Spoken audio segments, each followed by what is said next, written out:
প্রিয় দর্শক বন্ধু, আপনাদের যদি আগে থেকে রেজিস্ট্রেশন করা থাকে সিআইএসএফ এর যে অফিসিয়াল ওয়েবসাইট পোর্টালে যে রেজিস্ট্রেশন করা থাকে, তাহলে আপনি ফরগেট রেজিস্টার্ড আইডি এবং পাসওয়ার্ড এখানে ক্লিক করে দিবেন। তো আমি এখানে ক্লিক করে দিচ্ছি। ক্লিক করে দেওয়ার পর দেখুন এখানে একটি ঘর খুলে গেছে। ঘরটিতে আপনাদেরকে কিছু ইনফরমেশন ইনপুট করতে হবে। তো এখানে কী ইনফরমেশন ইনপুট করতে হবে তো এখানে দেখতে পাচ্ছেন। আমি আপনাদেরকে একটু ভালো করে দেখাচ্ছি, দেখুন। তো এখানে ইনফরমেশন ইনপুট করবেন হচ্ছে আপনার নাম প্রথমে এখানে ইনপুট করতে হবে। তারপর আপনার বাবার নাম এখানে ইনপুট করবেন। তারপর আপনার মায়ের নাম এখানে ইনপুট করবেন। তারপরে আপনার ডেট অফ বার্থ এখানে ইনপুট করবেন। তারপর আপনি মেল না ফিমেল সেটা এখানে ইনপুট করবেন। তারপরে নিচে যে ক্যাপচা কোডটি দেখতে পাচ্ছেন সেটা দেখে কিন্তু এখানে ইনপুট করে দেবেন। এবার আমি সাবমিটে ক্লিক করব। তো সাবমিট বাটনটি দেখতে পাচ্ছেন, এখানে আমি এবার ক্লিক করে দেব। সাবমিটে ক্লিক করার পরে আমি এবার পরবর্তী অপশনে চলে যাব। আপনারা দেখতে পাচ্ছেন এখানে বলা রয়েছে আপনার মোবাইল নাম্বারে একটি ওটিপি এবং পাসওয়ার্ড পাঠিয়ে দেওয়া হয়েছে আপনার মোবাইল নাম্বারে এবং আপনার রেজিস্টার্ড ইমেল আইডিতেও পাঠিয়ে দেওয়া হয়েছে। তো এখানে দেখতে পাচ্ছেন আমি কিন্তু আপনাদেরকে লাইভ দেখাচ্ছি আমার পাসওয়ার্ড এবং রেজিস্ট্রেশন নাম্বার কিন্তু এখানে চলে এসেছে অলরেডি। এখানে আপনি ক্লোজ করে দেবেন। ক্লোজ করে দেওয়ার পরে তারপরে আপনার একটি অপশন দেখতে পাচ্ছেন, আমি আপনাদেরকে দেখাচ্ছি, দেখুন ভালো করে দেখাচ্ছি কিন্তু আপনারা ভালো করে লক্ষ্য করবেন, ঠিক আছে।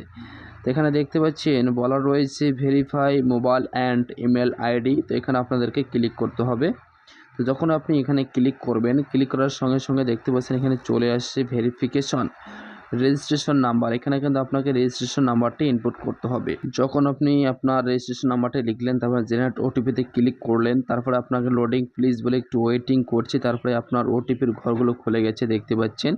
তো এখানে আমার ওটিপি চলে আসছে। তো আমি আপনাদের সামনে লাইভ দেখাচ্ছি। আমি এখানে কপি করলাম, কপি করে আমার যে মোবাইল নাম্বার ওটিপিটা চলে এসছে সেটা এখানে আমি ইনপুট করে দিলাম। ইনপুট করে দেওয়ার পরে পাশে দেখতে পাচ্ছেন ভেরিফাই ওটিপি। তো ভেরিফাই ওটিপিটা দেখতে পাচ্ছেন, আমি কিন্তু আবার দেখাচ্ছি, দেখুন জুম আউট করে দেখাচ্ছি।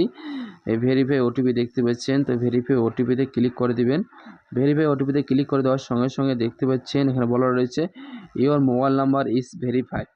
Your mobile number is verified. আমার মোবাইল নাম্বারটি ভেরিফাই হয়ে গেছে। এবার আমার জিমেল আইডিটিকে ভেরিফাই করতে হবে। এখন ইমেলে চলে যাব। ইমেলে যাওয়ার জন্য আমার যে ইমেলটি খোলা রয়েছে সেই ইমেলটিতে আমি চলে যাচ্ছি, দেখুন। তো বন্ধুরা দেখতে পাচ্ছেন এখানে ইমেলে যে মেসেজ এসেছে সেই মেসেজটি কিন্তু আপনারা এখানে দেখতে পাচ্ছেন। আপনার মেসেজ কিন্তু এখানে শো করতেছে। তো আপনার মেসেজটি যেটা হচ্ছে ওটিপির মেসেজ সেটা কিন্তু আপনারা ওপেন করবেন। এভাবে ওপেন করে দেখবেন আপনার এখানে ওটিপির সংখ্যা কত রয়েছে। ওটিপির সংখ্যাটা আপনারা অবশ্যই মনে রাখবেন। ইনপুট করার পরে ভেরিফাই দেখতে পাচ্ছেন, এখানে ক্লিক করবেন। এখানে ক্লিক করার পর এখানে দেখতে পাচ্ছেন যে আমার দুটি কিন্তু ভেরিফাই হয়ে গেছে।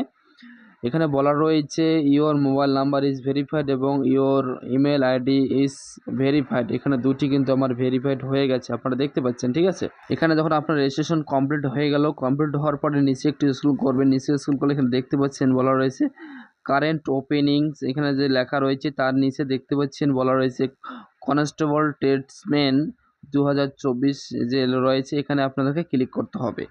তো এখানে ক্লিক করবেন। এখানে ক্লিক করার পর একটু লোডিং নেবে। লোডিং নেওয়ার পর দেখতে পাচ্ছেন এখানে ওপেন হয়ে গেছে। বলা হচ্ছে কনস্টেবল ট্রেডসম্যান 2024। তো 2024-এ যেহেতু নোটিফিকেশন পাবলিশ হয়েছে, তাই এটা 2024-এর ভ্যাকান্সি। এখানে আপনার রেজিস্ট্রেশন নাম্বার, পাসওয়ার্ড এবং আপনার যে ক্যাপচা কোডটি দেখতে পাচ্ছেন সেটা দেখে কিন্তু এখানে ইনপুট করে দিতে হবে। তো আপনার রেজিস্ট্রেশন নাম্বারটি কোথায় বসাবেন, রেজিস্ট্রেশন নাম্বারটা এখানে বসিয়ে দেবেন। তার পাসওয়ার্ড এখানে বসাবেন। তারপর আপনার ক্যাপচা কোডটি দেখে এখানে বসিয়ে তারপরে সাবমিটে ক্লিক করবেন। এখানে সম্পূর্ণ ঠিকঠাক করে দেওয়ার পরে নিচে দেখতে পাচ্ছেন সাবমিট বাটন। তো সাবমিটে ক্লিক করবেন। এই সাবমিটে ক্লিক করার পর এখানে দেখতে পাচ্ছেন এখানে বলা রয়েছে একটি নোটিফিকেশনের মাধ্যমে দেওয়া হচ্ছে যে নোটিশ বলছে candidate can apply for city tradesman. এই নোটিফিকেশন দেওয়া হয়েছিল 2024-এ এবং এটা অ্যাপ্লাই শুরু হয়ে গেছে 3/4/2025। এখানে আপনারা সুন্দরভাবে দেখতে পাচ্ছেন, ভালোভাবে বলা রয়েছে। এবং আপনি যেখানে অ্যাপ্লাই করতে চান তাহলে ক্লিক হেয়ার টু অ্যাপ্লাই এখানে ক্লিক করে দেবেন। তো ক্লিক হেয়ার টু অ্যাপ্লাই এখানে ক্লিক করার পর এখানে কিছু টার্ম অ্যান্ড কন্ডিশন রয়েছে, এগুলো আপনারা পড়ে নেবেন। পড়ে নেওয়ার পর নিচে দেখতে পাচ্ছেন কন্টিনিউ বাটন। তো কন্টিনিউ আপনাদেরকে ক্লিক করে দিতে হবে। কন্টিনিউ ক্লিক করার পর এখানে দেখতে পাচ্ছেন আপনাকে 4টি স্টেপ কিন্তু ফর্ম ফিল আপ করতে হবে। 4টি স্টেপ রয়েছে, 4টি স্টেপে কিন্তু আপনাদেরকে দেখতে হবে। তো 4টি স্টেপের মধ্যে প্রথমে আমি আমার রেজিস্ট্রেশন করেছি তার জন্য আমাকে আর এখানে ইনপুট করতে হবে না, দেখতে পাচ্ছেন। যারা রেজিস্ট্রেশন করেছেন তাদেরকে এখানে আর ইনপুট করতে হবে না, শুধুমাত্র দেখতে হবে আপনি ক্যাটাগরি কোন ক্যাটাগরি থেকে বিলং করছেন সেই ক্যাটাগরিতে এখানে দেখে নেবেন। SC ST OBC যেটা রয়েছে সেটা কিন্তু আপনি এখান থেকে সিলেক্ট করে নেবেন, ঠিক আছে। তারপরে আপনার যে স্টেট লেভেলের যে ডোমিসাইল অরিজিনাল রয়েছে কিনা, ডোমিসাইল সার্টিফিকেট রয়েছে, কোন স্টেট থেকে আমার ডোমিসাইল রয়েছে সেই স্টেটটি কিন্তু অবশ্যই আপনি এখানে ক্লিক করবেন। আপনার যেটা স্টেট হবে সেই স্টেটটি আপনি এখানে ক্লিক করবেন। আমি যেহেতু ওয়েস্ট বেঙ্গল, তাই ওয়েস্ট বেঙ্গলটি ক্লিক করলাম। তারপরে এখানে যে সমস্ত ক্যাটেগরি রয়েছে সমস্ত কিছুই ঠিক থাকবে, ঠিক আছে। তারপরে এখানে দেখতে পাচ্ছেন বলা রয়েছে যে এডুকেশন কোয়ালিফিকেশন সিভিল আপনার 10 পাসের মাধ্যমে নেওয়া হচ্ছে, তাই আপনি এখানে সিলেক্ট করতে পারেন।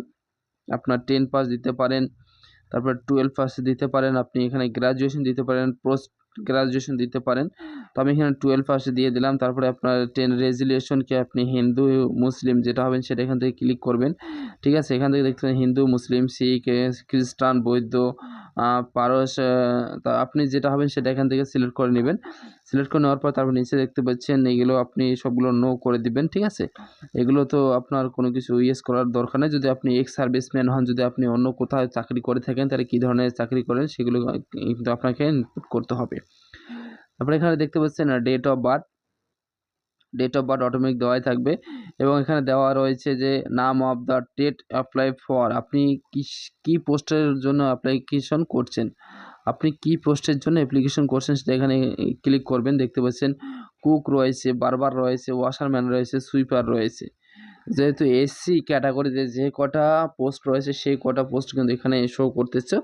তো আপনি এখান থেকে কোন পোস্টের জন্য অ্যাপ্লিকেশন করবেন, কুক, বারবার, ওয়াশারম্যান এবং সুইপার কিসের জন্য অ্যাপ্লাই করছেন। তো আপনি যেটার জন্য অ্যাপ্লাই করবেন সেটা আপনি এখান থেকে সিলেক্ট করবেন। তো আমি কুকের জন্য এখানে সিলেক্ট করলাম।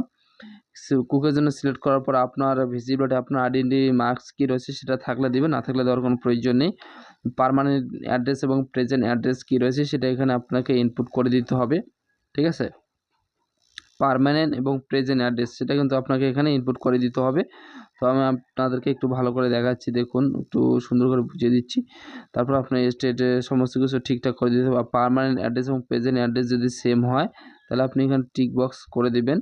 তারপরে আপনি নিচে একটু স্ক্রল করবেন, নিচে স্ক্রল করে দেখতে পাচ্ছেন আপনার মোবাইল নাম্বার অটোমেটিক দেওয়াই থাকবে। আপনার এসটি কোড কী রয়েছে এসডি কোড দিয়ে দেবেন, এসটিডি কোড যেটা রয়েছে সেটা দিয়ে দেবেন। ইমেল আইডিতেও অটোমেটিক দেওয়াই থাকবে। তারপর টাইপ অফ আপনার আইডেন্টি কার্ড, আপনি কী কার্ড এখানে ইনপুট করতে যাচ্ছেন, আধার কার্ড এখানে সিলেক্ট করে দিবেন। আধার কার্ড নাম্বারটি এখানে ইনপুট করবেন, আপনার আধার কার্ড নাম্বার যেটা রয়েছে সেটা এখান থেকে ইনপুট করবেন। নো করে দেওয়ার পর 29 নম্বরে বলা রয়েছে স্পোর্টস অ্যাভেসমেন্ট ডিটেলস, আপনি কোথাও স্পোর্টসম্যান বা আপনার খেলাধুলায় ফার্স্ট সেকেন্ড কোন স্টেটের মধ্যে হয়েছেন, যেমন ইন্টারন্যাশনাল রয়েছে, ন্যাশনাল রয়েছে, ইন্টার ইউনিভার্সিটি রয়েছে, ন্যাশনাল স্কুল গেমস রয়েছে, আদার্স আপনি কোথা থেকে এই সার্টিফিকেট পেয়েছেন সেটা কিন্তু এখান থেকে আপনাকে ইনপুট করতে হবে। যদি থাকে দিবেন, না থাকলে দেওয়ার কোনো প্রয়োজন নেই। তারপরে নিচে দেখতে পাচ্ছেন, একদম নিচে আপনারা দেখতে পাচ্ছেন সেভ অ্যান্ড প্রিভিউ, এখানে ক্লিক করে দিবেন। সেভ অ্যান্ড প্রিভিউ ক্লিক করার পর এখানে বলা রয়েছে ক্যান্ডিডেট ডেট সেভ সাকসেসফুলি, তো তারপরে আপনারা ওকেতে ক্লিক করবেন। ওকেতে ক্লিক করার পর প্রসেসিং নিয়ে তার পরবর্তী স্টেপে চলে আসলে এখানে দেখতে পাচ্ছেন বলা রয়েছে পোস্ট অ্যাপ্লাই, আমি কুক পদে অ্যাপ্লাই করেছি। তারপরে আমার নাম, বাবার নাম, মায়ের নাম, আমার স্টেট, আমার সমস্ত কিছু ইনফরমেশন কিন্তু আমি এখানে দেখতে পাচ্ছি, ঠিক আছে। তারপরে একদম নিচে চলে যাব। নিচে আসার পরে যে টিক বক্স দেখতে পাচ্ছেন এখানে টিক বক্স করে দিবেন। তারপরে ফিনিশ সাবমিট এখানে ক্লিক করে দেবেন। আপনি যদি কিছু এডিট করতে চান তাহলে এডিট করতে পারেন, কোনো সমস্যা নেই। আর আমি এডিট করব না, তাই আমি এখানে ফিনিশ অ্যান্ড সাবমিটে ক্লিক করে দিলাম। ক্লিক করার পর এখানে দেখতে পাচ্ছেন বলা রয়েছে ডকুমেন্টস আপলোড করতে হবে, কী ডকুমেন্টস আপলোড করতে হবে দেখতে পাচ্ছেন। এখানে প্রুফ অফ এক অর্থাৎ বার্থ হিসাবে আপনাকে অ্যাডমিট কার্ড আপলোড করতে পারেন, তারপর এডুকেশন সার্টিফিকেট এখানে আপলোড করতে পারেন। তারপর ডোমিসাইল সার্টিফিকেট এখানে আপলোড করতে বলছে, আপনারা দেখতেই পাচ্ছেন ডোমিসাইল সার্টিফিকেটের কথা কিন্তু বলা রয়েছে, ঠিক আছে। তারপরে এখানে দেখতে পাচ্ছেন আরেকটি অপশন বলা রয়েছে যে ফটো ডেট সহ লাগবে এবং তারপরে একটু নিচে স্ক্রল দেখতে পাচ্ছেন সিগনেচার এখানে আপনাদেরকে আপলোড করতে হবে। তো প্রিয় দর্শকবৃন্দ, আপনারা এখানে দেখতে পাচ্ছেন আপনারা ফটো এবং কিভাবে আপনাদের সমস্ত ডকুমেন্টস কিভাবে এখানে আপলোড করবেন। এখানে আপলোড করার জন্য যে সমস্ত ক্যাটেগরি রয়েছে আমি আপনাদেরকে এ টু জেড দেখাচ্ছি। দেখুন এখানে বলা রয়েছে, আপনারা একটু স্পষ্টভাবে ভালো করে দেখে নেবেন, আমি ভালো করে দেখাচ্ছি আপনাদেরকে। এখানে বলা রয়েছে অনলি পিডিএফ ফাইল, সে পিডিএফ ফাইলটি আপনাদের 1 এমবির মধ্যে হতে হবে। 1 এমবির মধ্যে হলে এখানে আপনারা আপলোড করতে পারবেন। এখানে আপনারা কী আপলোড করতে পারবেন, এখানে দেখুন আপনি আপলোড করতে পারবেন 10 ক্লাসের যে অ্যাডমিট কার্ড রয়েছে সেই অ্যাডমিট কার্ড কিন্তু এখানে আপনারা আপলোড করতে পারবেন। ঠিক আছে, অ্যাডমিট কার্ড এখানে দিতে পারবেন আপনার এজ প্রুফ হিসাবে। তারপরে দেখতে পাচ্ছেন এখানে বলা রয়েছে যে আপনাকে এখানে আপলোড করতে হবে এডুকেশন সার্টিফিকেট, অর্থাৎ আপনার যে 10 ক্লাসে যে সার্টিফিকেট রয়েছে, মার্কশিট নয় কিন্তু 10 ক্লাসে যে সার্টিফিকেট রয়েছে সেই সার্টিফিকেটটা কিন্তু এখানে আপনাকে ইনপুট করতে হবে। ঠিক আছে, তারপরে এখানে নিচে দেখতে পাচ্ছেন যে বলা রয়েছে ফটো। এই যে ডোমিসিয়াল যে দেখতে পাচ্ছেন, ডোমিসিয়ালের অপশনটা দেখতে পাচ্ছেন, এই ডোমিসিয়ালে আপনাকে ডোমিসিয়াল সার্টিফিকেট আপলোড করতে হবে। আপনি যদি এই ভারতবর্ষের মধ্যে যে কোনো একটি স্টেট থেকে বিলং করেন, সেই স্টেটের আপনাকে ডোমিসিয়াল সার্টিফিকেট তৈরি করে নিতে হবে। সেই ডোমিসিয়াল সার্টিফিকেট এখানে আপলোড করতে হবে। সমস্ত কিন্তু 1 MBর মধ্যে হতে হবে। সমস্তগুলোকে কিন্তু 1 MBর মধ্যে হতে হবে, তাহলে কিন্তু আপনি এখানে আপলোড করতে পারবেন, তাছাড়া আপলোড করতে পারবেন না। ঠিক আছে, 1 MBর উপরে হলে আপলোড করতে পারবেন না, 1 MBর নিচে হলে আপলোড করতে পারবেন। তারপরে এখানে বলা রয়েছে ফটো। ফটো একটা গুরুত্বপূর্ণ বিষয়, এখানে অনেকেরই ঝামেলা হয়ে থাকে। এখানে জেপিজি ফরম্যাটে চাওয়া হয়েছে এবং 20 থেকে 50 কেবির মধ্যে চাওয়া হয়েছে। তো এইভাবে আপনারা কীভাবে এখানে আপলোড করবেন দেখুন, আমি ফটোটি আপনাদেরকে একটু ক্লিক করে দেখিয়ে দিচ্ছি। ফটোটাতে যখন আমি ক্লিক করব, তো এরকম যদি আপনার ফটোটা থাকে তাহলে কিন্তু আপনি এখানে আপলোড করতে পারবেন। যখন আমি ভিউ ফটোতে ক্লিক করলাম, ক্লিক করার সঙ্গে সঙ্গে এখানে দেখতে পাচ্ছেন আমার যে ফটোটা রয়েছে, এই ফটোটার মধ্যে আমার ডেট অফ যে পিকচার রয়েছে, আমি কত তারিখে ফটোটা তুলেছি সেই তারিখটি কিন্তু এখানে দিতে হবে। এ তারিখটি মেনশন করে দিতে হবে। এভাবে মেনশন করে দেওয়ার পরে আপনাকে ফর্ম ফিল আপটি সম্পন্ন করতে হবে। তারপরে নিচে একদম চলে আসবেন। নিচে চলে আসার পরে আপনার যে সিগনেচার রয়েছে সেই সিগনেচারটাও কিন্তু আপনি এভাবে আপলোড করে দেবেন। সিগনেচারের ফরম্যাটটা এখানে দেখতে পাচ্ছেন। সিগনেচারের ফরম্যাট কিন্তু 10 থেকে 20 কেবির মধ্যে হতে হবে, তাহলে কিন্তু আপনি এখানে আপলোড করতে পারবেন। এগুলো সমস্ত কিছু হওয়ার পর সেভ অ্যান্ড কন্টিনিউ দেখতে পাচ্ছেন, এখানে ক্লিক করে দেবেন। সেভ অ্যান্ড কন্টিনিউ ক্লিক করার পর এখানে দেখতে পাচ্ছেন documents has been submitted successfully, এই টপ আপ মেসেজটি শো করলো। তারপরে ওকেতে ক্লিক করে দিবেন। ওকেতে ক্লিক করে দেওয়ার পর আপনাদের সমস্ত কাজ শেষ। এখানে দেখতে পাচ্ছেন আপনাদেরকে কি বলা রয়েছে, আপনাকে প্রিন্ট আউট করতে হবে। প্রিন্ট আউট করার জন্য আপনার অ্যাপ্লিকেশন ফর্মটাকে প্রিন্ট আউট বের করার জন্য আপনাকে কি করতে হবে, আপনাকে এখানে দেখতে পাচ্ছেন এই প্রিন্ট আউট অপশনটি রয়েছে, এই প্রিন্ট আউট অপশনে কিন্তু আপনাকে ক্লিক করতে হবে। এখানে ক্লিক করার সঙ্গে সঙ্গে আপনার ফর্মটি কিন্তু আপনি আপনার সামনে দেখতে পারবেন। এই ফর্মটি আপনারা দেখতে পাচ্ছেন। ঠিক আছে, এই ফর্মটি কিন্তু আমি দেখতে পাচ্ছি। এই ফর্মটির নিচে দেখতে পাচ্ছেন প্রিন্ট বলে অপশন, আমি আপনাদেরকে একটু ভালো করে দেখানোর চেষ্টা করছি। প্রিন্ট বলে অপশনটি রয়েছে, এখানে আপনাকে ক্লিক করে দিতে হবে। এখানে ক্লিক করে দেওয়ার সঙ্গে সঙ্গে এখানে দেখতে পাচ্ছেন আপনার কিন্তু ফর্মটি এখানে শো করবে। এখানে দেখতে পাচ্ছেন ফর্মটি শো করতেছে। ঠিক আছে, ফর্মটি শো করতেছে। তারপর আপনি এখানে দেখতে পাচ্ছেন যে পিডিএফ ফাইলটি রয়েছে, এই পিডিএফ ফাইলটি কিন্তু আপনাকে এখানে ক্লিক করতে হবে।